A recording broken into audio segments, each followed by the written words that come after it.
Hello traders, Gary Wagner here, just after 10:20 in Honolulu, 4:20 in New York.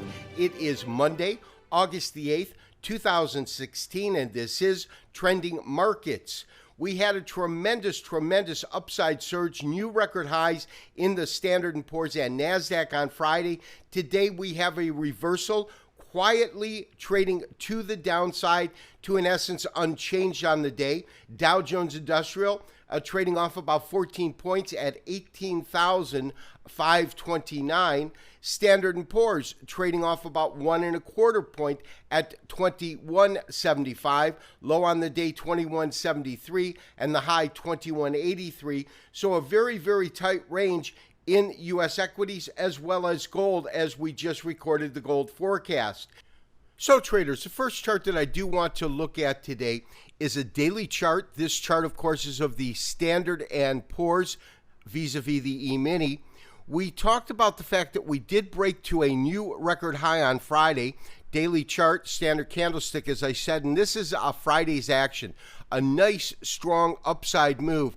And what was most impressive is that we've definitely have seen this glass ceiling, so to speak, get shattered on Friday as the market broke above it. Now, in terms of activity today, we have seen the market, it is closing lower off about 1.25 points, but take a look at that candle.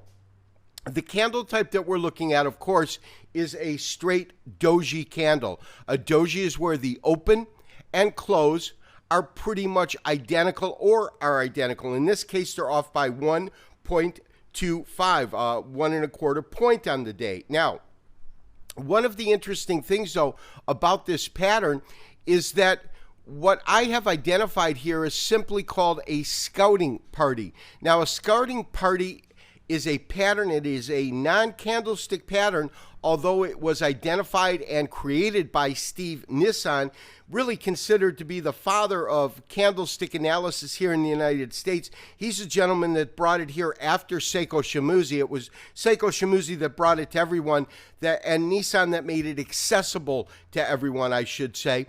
Nissan was also instrumental in my early educational process in candlesticks and eventually led to me writing a book back in 1993.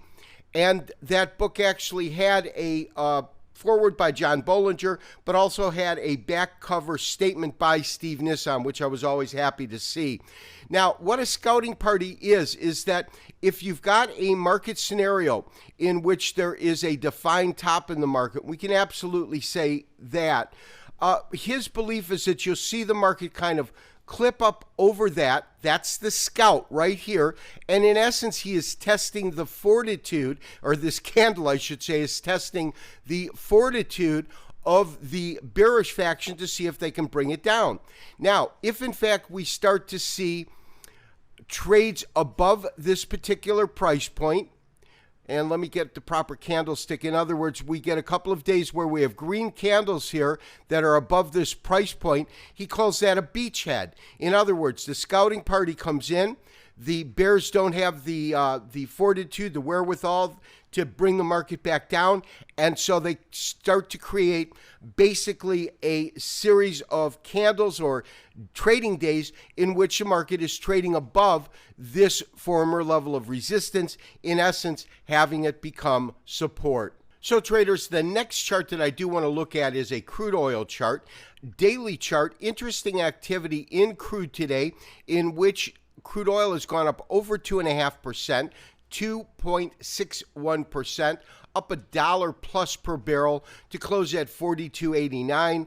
Pretty strong move when you consider this candle right in here. Now, what I have done is I have added a new fib retracement starting from this top at 52, coming down to these lows that come in roughly, call it 39 in that area.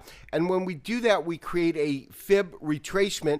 Different levels that we want to look at, of course, it's certainly past the 23% retracement. And we're now looking at the 38% retracement as an area where we should find, I believe, a little bit of resistance.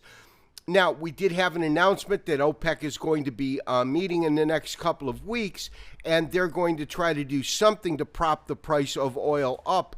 And I believe that that's what we are seeing this market factor in. However, it is still my belief, unless this market breaks above $44 per barrel, that at this point we will trade sideways to lower, although we have hit our initial targets, which our initial one was between, of course, 44 and 42. We revised that once it broke down to 39. We successfully saw the market really trade to that point and now trade back up. So we have to see how it reacts. As I said, this is the next level that we want to watch and see if the market breaks above, because that would be breaking above 44, and that to me is where resistance is. This has been Gary Wagner, wishing you, as always, good trading. We'll talk to you tomorrow for another Trending Markets. Bye-bye.